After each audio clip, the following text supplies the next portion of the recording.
Assalamualaikum warahmatullahi wabarakatuh. Selamat siang pemirsa dimanapun Anda berada. Pada siang kali ini kembali lagi pada episode spesial di kanal YouTube Mahat 1 Mantul Podcast. Mantul Podcast, mantul banget loh. Pada siang yang penuh barokah ini saya akan menyampaikan sebuah cerita inspiratif dari seorang mahasantri yang berprestasi, yang mana pembahasan kali ini dirangkum dengan judul Santri, From Santri to Mahasantri.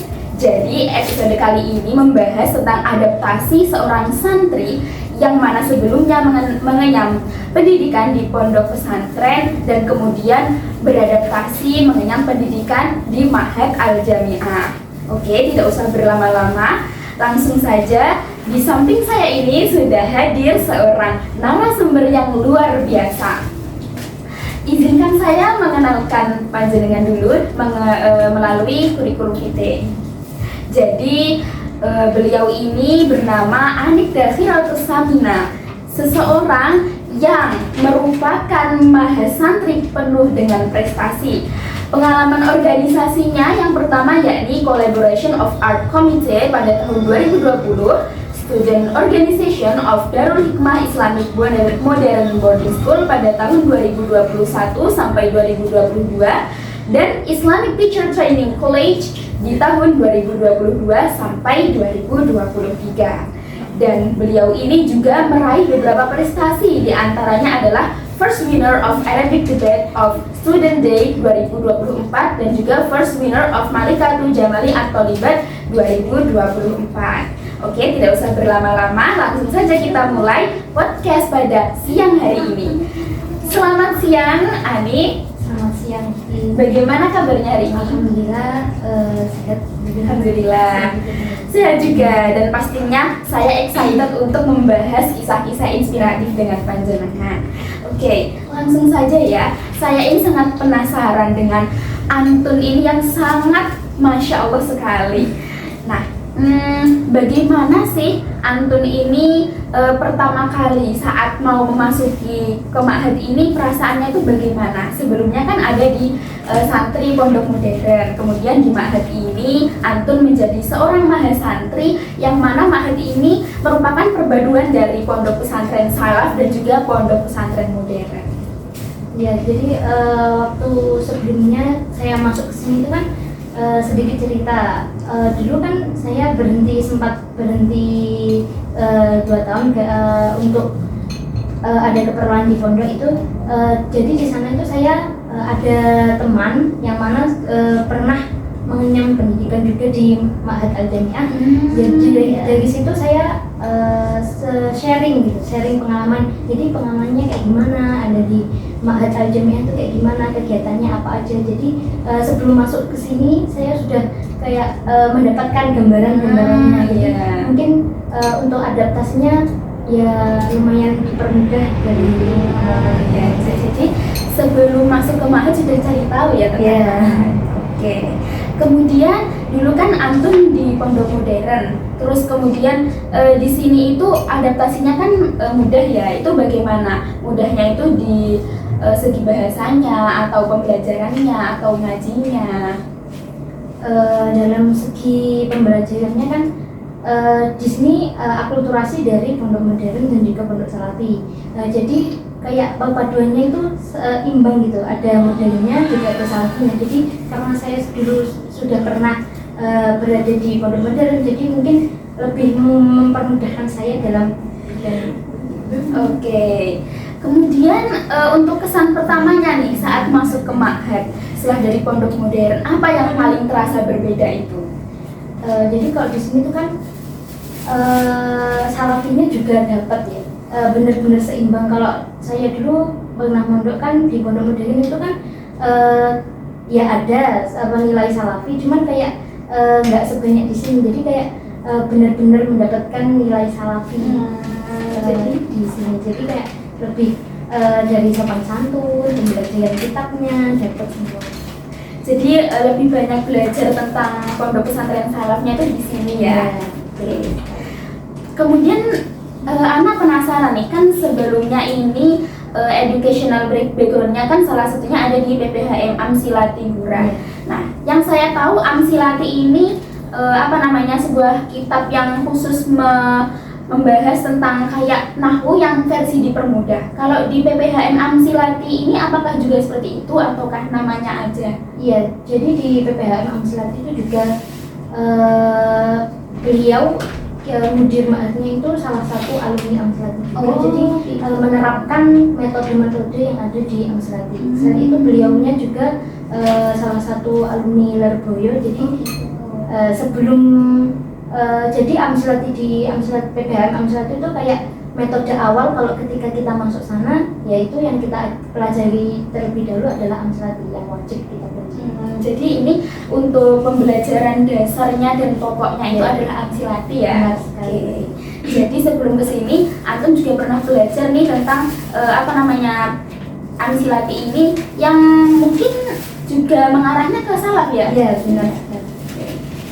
Kemudian kalau di pondok modern kan Antum terbiasa dengan kedisiplinan ala pendidikan modern. Kemudian bagaimana sih pengalamanmu menyesuaikan diri dengan kultur ma'had yang memiliki perpaduan tradisi modern dan juga salaf tadi? Jadi kalau di pondok modern kan di sana ketat sekali ya dengan kedisiplinannya. Tapi kalau di salaf itu kayak lebih ke mengedepankan adab dan akhlaknya kayak gitu. Jadi di sini itu kita mendapatkan kedisiplinannya ada, kemudian salafinya juga ada karena setiap hari kita kan juga mengkaji beberapa kitab dari ustadz-ustadz yang ada di sini. Oke, jadi imbang ya antara salafnya dan juga modernnya. Kalau modernnya kan dari segi bahasanya. Oke, kemudian apa sih tantangan terbesar selama adaptasi itu? Mungkin soal metode belajarnya, atau lingkungannya, atau mungkin budaya disiplinnya yang lebih mengedepankan kayak sopan santun gitu, sama bahasanya mungkin. Jadi kalau di sini tuh tantangan terberat saya di sini adalah lingkungannya mungkin ya, karena mungkin dari Mbak Santri sendiri beberapa dari mereka kan backgroundnya bermacam-macam gitu. Jadi kan ada yang sudah pernah mondok, ada yang belum. Jadi mungkin dari beberapa dari mereka itu mungkin masih sulit untuk beradaptasi. Juga ada yang sudah terbiasa dengan lingkungan seperti itu. Tapi dari di sini kita jadi kayak bisa saling bertukar pengalaman. Mungkin dulu kalau Ana di pondok seperti ini, kalau di pondok Ana seperti ini. Jadi kayak banyak cerita, banyak pengalaman juga dari mereka. Oke, jadi tantangan itu ada, tapi karena ada teman yang backgroundnya dari sisi yang berbeda-beda, jadi saling belajar dari teman tersebut ya. Oke, kemudian nih setelah setengah tahun belajar di Ma'had, apa sih hal yang paling berkesan? Mungkin dari musyrifahnya, atau mungkin dari pembelajarannya, teman-temannya. Jadi di sini itu kan salah satunya ada sorokan yang mana itu saya alhamdulillah berkesempatan belajar langsung kepada Syekh Ahmed kan ya. Mungkin kalau saya nggak di sini, mungkin kan tidak akan saya mendapatkan kesempatan yang sangat-sangat berharga ini. Jadi yang berkesan dari saya di sini adalah ketika sorogan dari Syekh Ahmed itu. Dari di sana kan beliau itu juga memberikan tausiah, pencerahan yang mana mendidik kita dan memberikan gambaran dari perubahan dari sebelumnya menjadi yang lebih baik lagi. Gitu. Oh iya, karena Antum kan dari pondok modern tadi ya. Ketika ada kegiatan serogan dengan Syekh Ahmed, apakah Antum juga bisa langsung paham dengan pembicaraan beliau? Sebenarnya kalau langsung paham itu enggak, cuman kan mungkin ada beberapa yang kita pahami, oh intinya seperti ini. Jadi kayak oh alah maksudnya kayak gini. Sebenarnya kalau semuanya paham langsung itu sebenarnya enggak juga. Mungkin ada beberapa bilang kayak gini, enak ya dia dari pondok modern udah bisa kayak gitu. Sebenarnya itu kita itu sama-sama belum tahu. Cuman ada beberapa kosakata yang mungkin pernah kita pelajari, pernah kita tahu. Jadi kayak sedikit banyak tahu. Oh gitu. Jadi gitu teman-teman. Sebenarnya kita itu semua di sini belajar. Tidak ada yang lebih hebat, tidak ada yang lebih baik ya. Ada, tapi kita itu di sini kan niatnya belajar ya. Jadi sama-sama mulainya dari awal. Oke. Nah, sekarang kan Antun jadi mahasantri ya di sini. Bagaimana sih cara Antun membagi waktu antara kuliah, kemudian madin, kemudian juga mengikuti kegiatan di ma'had? Bagaimana caranya? Jadi kan karena sebagai mahasiswa sekaligus mahasantri memang banyak kegiatan. Jadi kita itu harus pandai-pandai menyeimbangkan kedua-duanya. Jadi mahasantri dan juga jadi mahasiswa. Caranya ketika dosen memberi tugas itu kalau sebisa mungkin segera dituntaskan, karena kalau kita menunda satu pekerjaan itu nanti akan menumpuk yang lain juga. Kita akan terbiasa menunda pekerjaan yang lainnya. Kalau tidak segera diselesaikan, nanti juga tidak akan segera selesai. Jadi akan menumpuk tambah banyak, nanti malah tambah males, tambah banyak lah nanti alasannya. Jadi kalau ada pekerjaan, misal ada planning, hari ini harus menyelesaikan tugas ini, hari ini harus nyuci, hari ini harus kalau bisa semua planning yang kita planning untuk hari ini ya kita lakukan, karena kalau tidak dilakukan ya akan menghambat kegiatan yang lain. Oke, jadi bagaimana kita bisa manage waktu dengan sebaik-baiknya ya, jangan menunda pekerjaan. Dan mungkin kalau misalkan teman-teman ini merasa sulit untuk mengurutkan mana yang harus jadi prioritas dulu, ini bisa menyusun kayak skala prioritas gitu ya, atau to-do list buat 1 minggu ke depan atau mungkin 1 hari ke depan. Planning seperti itu. Ya, oke. Kemudian nih, kan sebelumnya santri, julukannya santri. Kemudian di sini ada julukan mahasantri. Ketika baru mendengarnya nih, apa sih yang ada di benak kamu? Ataukah kayak mahasantri ini aku kayak jadi santri yang lebih sibuk daripada santri seperti yang kita bahas sebelumnya tadi, atau kayak cuma titel aja tapi sebenarnya santri ataupun mahasantri itu sama bagi aku? Kalau menurut saya tuh sebenarnya santri dan mahasantri itu mungkin dari segi maknanya mungkin sama, karena kalau kata guru saya dulu, yang kalau kamu sekarang jadi santri berarti selamanya kamu akan jadi santri. Nggak akan ada itu namanya mantan santri, itu nggak akan ada. Jadi santri selamanya akan jadi santri. Cuman kalau di sini ada mahasantri itu mungkin memang ya betul kata Antum tadi, bebannya ini lebih berat ya, mungkin karena tugas-tugas, mungkin kegiatan-kegiatan yang lain juga. Oke, mungkin karena mahasiswa, jadi ketika jadi santri di ma'had, kita sebutannya adalah mahasantri. Oke, kemudian nih, dari semua kegiatan yang ada di ma'had, kegiatan mana sih yang paling kamu sukai dan paling bisa membuat dirimu improve daripada versi kamu yang sebelumnya? Jadi itu kegiatan bahasa yang setiap 2 minggu sekali itu intensif bahasa ya. Di situ kayak membuat kita memperbanyak kosakata, memperbanyak pengalaman. Jadi di sana kayak benar-benar ada peningkatan kayak gitu. Kan kalau biasanya setiap harinya kan Ukti Musyrifah memberikan kita mungkin materi yang solu itu, penerapannya itu kayak lebih di intensif bahasa itu dituangkan kayak gitu ya. Jadi prakteknya itu ketika intensif ya. Iya, benar. Pernah nggak sih ngerasa ngantuk gitu pas intensif? Ya pernah. Jadi kan kayak gimana ya? Kalau kita emang berniat pengen bisa, pasti akan dilawan melaksanakan. Ya, dan ini kan kegiatan yang paling Antun sukai ya. Jadi walaupun ngantuk pun tetap bersemangat untuk mengikuti. Oke. Kalau Antun nih di ma'had pasti kan banyak belajar tradisi dan juga adab di sini ya. Seperti yang udah Antun sampaikan di awal tadi, nilai mana yang paling kamu rasakan manfaatnya sejauh ini? Ya itu tadi adab dan akhlaknya di sini tuh benar-benar terasa, karena ya mengambil diadopsi dari nilai-nilai salafi. Selain itu juga dapat bahasanya juga dari modern, jadi kayak perpaduan yang sangat bagus. Oke, dan juga kan di sini langsung diterapkan langsung Iya. ketika kita dengan teman, dengan pengajar, dan juga dengan musyrifah.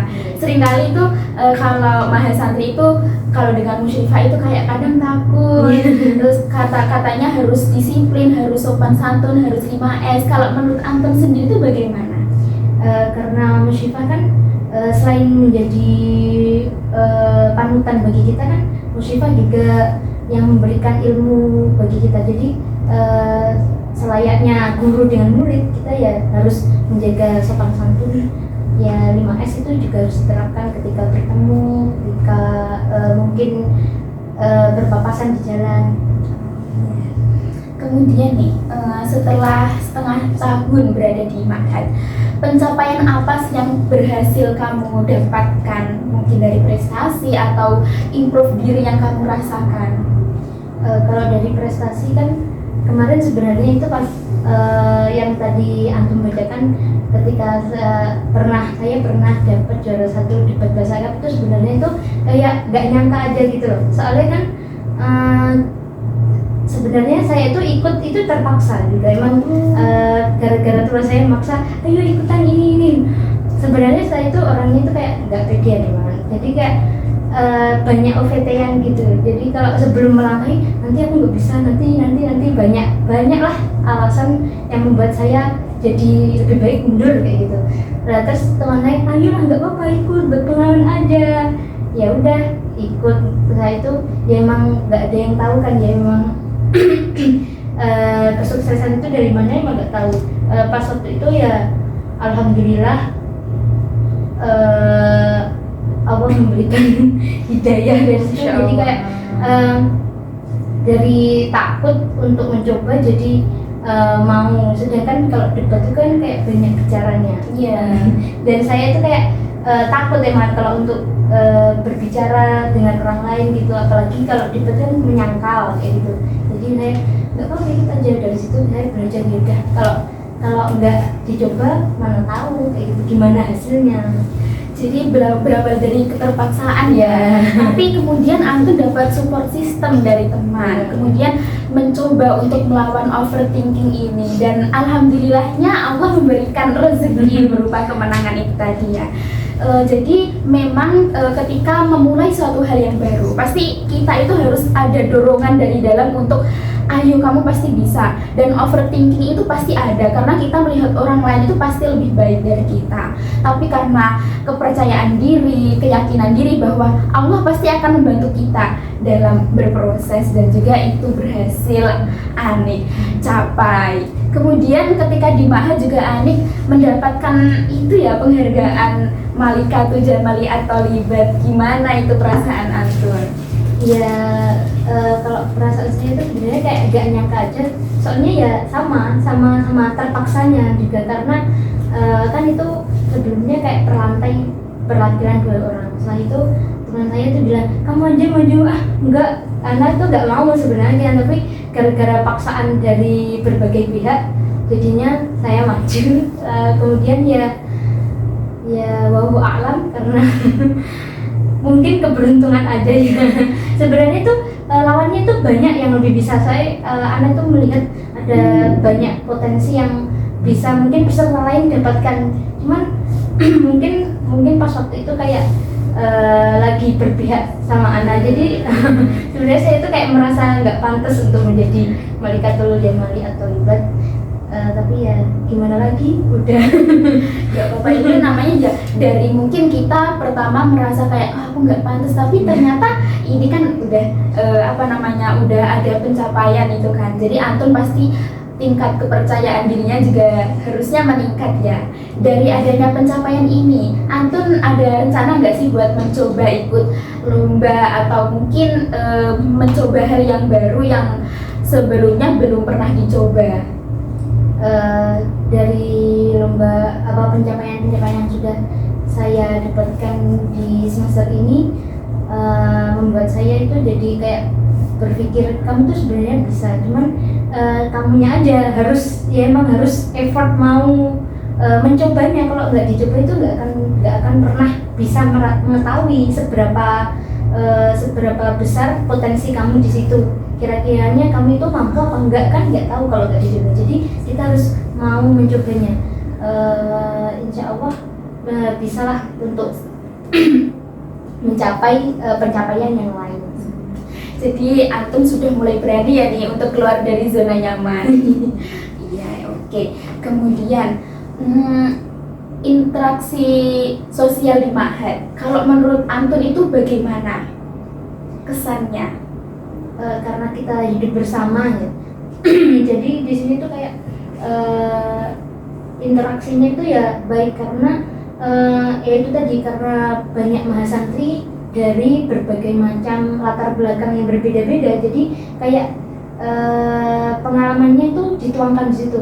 Ada yang berpengalaman mungkin dalam bidang bahasa, ada yang dari kitabnya, ada yang dari ngajinya. Jadi kayak bermacam-macam, dari keberagaman itu menjadikan kita itu saling berbagi pengalaman. Jadi kayak oh alah rasanya kayak gitu tuh jadi mahasantri, jadi santri di salaf, jadi santri di pondok modern. Jadi kayak oh rasanya kayak gitu. Jadi kayak berbagi pengalamannya.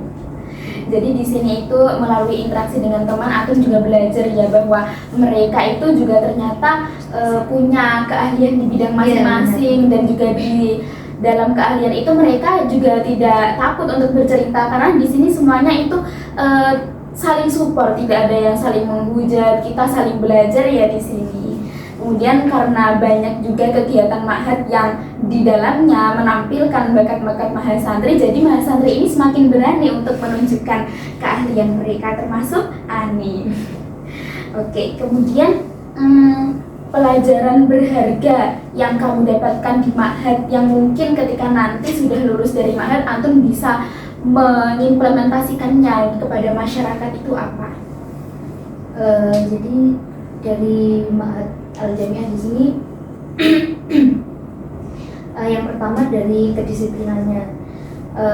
Mungkin dari bangun tidur kan sudah dioperasi gitu ya, buat sholat tahajud, kemudian nanti setelah itu persiapan sholat subuh, kemudian ada kegiatan lagi yang mana itu kalau pagi emang kalau nggak ada kegiatan nanti pasti semua orang tidur. Kalau tidur itu kayak membuat malas untuk beraktivitas di pagi harinya itu.